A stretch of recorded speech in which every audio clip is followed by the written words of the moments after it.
What is the observer's paradox in language study? Imagine trying to listen to a secret conversation without anyone knowing you're listening. Now, think about how tricky it is to study how people speak naturally when they know they're being watched. That's exactly what the observer's paradox is all about. In studying how people use language in society, especially in fields like linguistic anthropology and sociolinguistics, researchers want to see how folks talk in their everyday lives. But the problem is, when people realize they are being observed or recorded, they often change how they speak. They might speak more carefully, avoid slang, or use more formal words. This makes it hard to get a true picture of their natural speech. William Labov, a famous linguist, first pointed out this issue. He said that the best way to understand real language use is to observe people when they are unaware of being studied. But in reality, that is nearly impossible. People tend to act differently when they know they are being watched or recorded.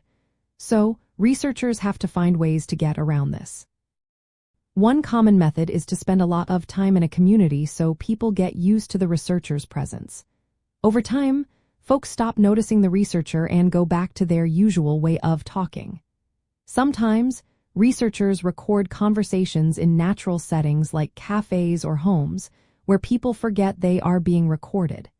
This helps capture more authentic language. From an anthropological point of view, the observer's paradox reminds us that language is deeply tied to social context. How someone speaks depends on who they are talking to, their relationship, and the situation. When a researcher is present, it can change those social dynamics. The researcher becomes part of the scene, which can influence how people communicate. To deal with this, researchers often spend long periods in the community, building trust and familiarity. They might also observe group interactions rather than individual conversations, which can lessen the influence of the observer. Sometimes, they analyze recordings where people were unaware they were being recorded, like old videos or audio clips. In the end, the observer's paradox highlights a key challenge. Studying natural language use is complicated because the act of studying can change what you want to observe. Researchers need to be creative and careful, always thinking about how their presence might influence the way people speak. This awareness helps produce more accurate and meaningful insights into how language works in society.